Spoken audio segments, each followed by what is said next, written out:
మనం గత కొద్ది రోజులుగా ప్రధానంగా ఏ గ్రహం దోషంగా ఉంటే మన వైవాహిక జీవితంలో సమస్యలు ఏ విధంగా మనకు వస్తాయి, భార్యాభర్తల మధ్య అపోహలు కానీ గొడవలు కానీ ఏ రూపంలో వస్తాయి అన్న దాని గురించి మనం ప్రత్యేకంగా జ్యోతిష్ శాస్త్రరీత్యా మనం తెలుసుకునే ప్రయత్నం చేస్తాం. ప్రధానంగా ఇక్కడ నేను వివాహం జరిగి వైవాహిక జీవితంలో సమస్యలు ఉన్నవారికి జాతక చక్రం లేక ఏ గ్రహ దోషం వల్ల సమస్యలు వస్తున్నాయో తెలియక ఇబ్బంది పడుతున్న వారి గురించి వివరించే ప్రయత్నం చేస్తాను. ప్రధానంగా నేటి కార్యక్రమంలో శనిగ్రహం, దానికి సంబంధించిన పరిహారాలు తెలుసుకున్నాం. ఈరోజు దంపతుల యొక్క వైవాహిక జీవితంలో కుజుడు దోషంగా ఉన్నటువంటి వారికి ఎటువంటి సమస్యలు కలుగుతాయి, దాన్ని ఏ విధంగా గుర్తించి నివారించుకోవచ్చు అన్న అంశాలు తెలుసుకునే ప్రయత్నం చేద్దాం. ప్రధానంగా కుజదోషం అంటే మనకు అందరికీ తెలిసిన విషయంగా చెప్పొచ్చు. కుజదోషం ఉన్నటువంటి వారిని వివాహం చేసుకుంటే ఆ సమస్య తగ్గిపోతుందని చెప్పేసి ఆ సమస్య యొక్క తీవ్రత తగ్గుతుందని చెప్పి కూడా మనకు తెలిసిన విషయంగా చెప్పొచ్చు.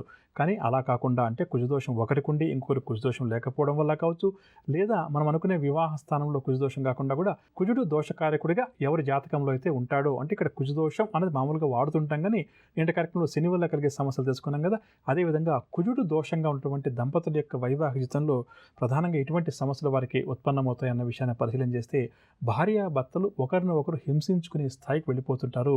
అంటే కొట్టుకోవడం, తిట్టుకోవడం అంటాం చూసారా, అది పదునైనటువంటి ఆయుధాలతో దాడి చేసుకోవడం, భార్యను భర్త చంపే ప్రయత్నం చేయడం, భర్త భార్యను చంపే ప్రయత్నం చేయడం, కుటుంబ సభ్యులందరూ కలిసి భార్యని హింసించే ప్రయత్నం చేయడం, ఇది శారీరకంగాను మానసికంగా కూడా రెండు విధాలుగా కూడా వారి జీవితంలో ఉంటుందని చెప్పవచ్చు. అంటే ఎవరి జాతకంలో అయితే కుజుడు దోషకారకుడుగా ఉంటారో అటువంటి వారికి వైవాహిక జీవితంలో ప్రధానంగా ఇటువంటి సమస్యలు ఉత్పన్నమవుతుంటాయని చెప్పవచ్చు. అంటే కొంతమంది దంపతులు చెప్తుంటారు, మా ఆయన తరచుగా నన్ను కొడుతుంటారండి, హింసిస్తుంటారండి, ప్రతి దానికి కూడా నా మీద చేయి చేసుకుంటారని చెప్తున్నారు చూడండి. ఇటువంటివన్నీ ఎప్పుడు వస్తాయంటే వైవాహిక జీవితంలో సమస్యలు ఉన్నప్పుడు. అదేవిధంగా కుజుడు దోషకారుగా ఉన్నప్పుడు ఏమవుతుందంటే భార్య కూడా భర్త మీద దాడి చేయవచ్చు. అంటే ఓ మాటల రూపంలో కావచ్చు, ఇంకో రూపంలో కావచ్చు. అంటే మొత్తం మీద ఇక్కడ భార్య భర్త ఎవరికైనా సరే కుజుడు దోషంగా ఉన్నప్పుడు ఏమవుతుందంటే అది వైవాహిక జీవితం మీద ప్రభావం చూసేటప్పుడు ఇటువంటి కొంచెం వైలెన్స్ యాక్టివిటీస్ అంటాం కదా, ఇవి కొంత ఎక్కువగా జరిగే అవకాశం అధికంగా ఉంది. ఈ విధంగా ఎవరికైతే అధికంగా ఉందో, అంటే ఇందాక చెప్పినటువంటి సమస్యలు ఎవరికైతే ఉన్నారో వారు ప్రధానంగా గుర్తించాల్సింది అంటే వారి దంపతులు, అంటే వారి జాతకం, అంటే దంపతుల జాతకాల్లో కుజుడు దోషకారుగా ఉండడం చేత ఇటువంటి సమస్యలు వస్తాయి అని గుర్తించి దానికి సంబంధించిన పరిహారాలు వారు పాటించాలి.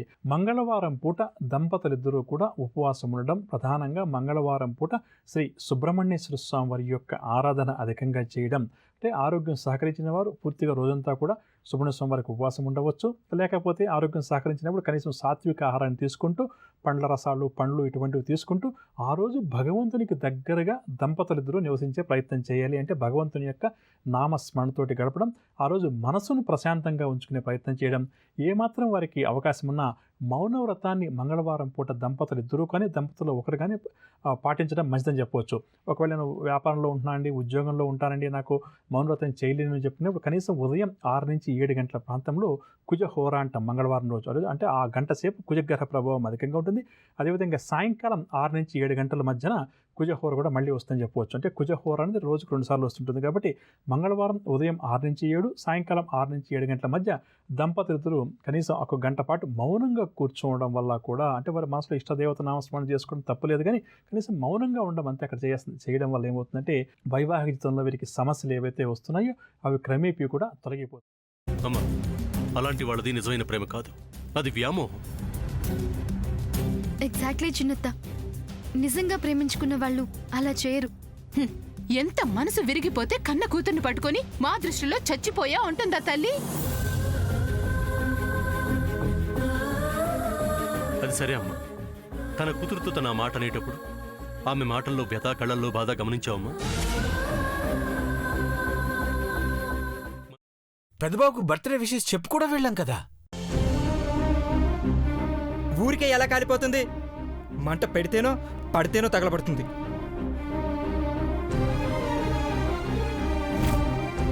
కరెక్ట్ చిన్నబాబు, నీకొచ్చినట్టే నాకు డౌట్ వచ్చింది. పార్వతే షర్టును తగలబెట్టిందనుకుంటా.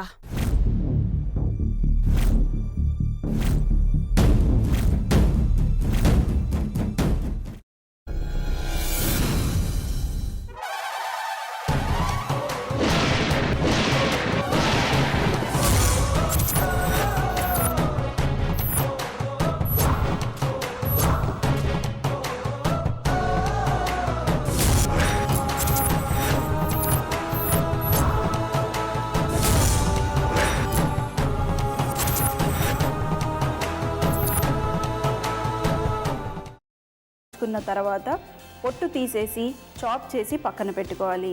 ఒక ప్యాన్లో కొద్దిగా నూనె వేడి చేసి అందులో ఆవాలు, మినప్పప్పు, శనగపప్పు, కరివేపాకు, సన్నగా తరిగి పెట్టుకున్న ఉల్లిపాయలు వేసుకుని 1 నిమిషం పాటు వేయించుకోవాలి. ఆ తర్వాత కాల్చి కట్ చేసి పెట్టుకున్న వంకాయని కూడా అందులో వేసుకుని బాగా మిక్స్ చేసి బౌల్లోకి ట్రాన్స్ఫర్ చేసుకుని అందులో తగినంత చిక్కటి పెరుగు లేదా పల్చటి పెరుగు వేసుకుని మిక్స్ చేసి అన్నంతో కానివ్వండి, చపాతీతో కానివ్వండి సర్వ్ చేసినా చాలా బాగుంటుంది.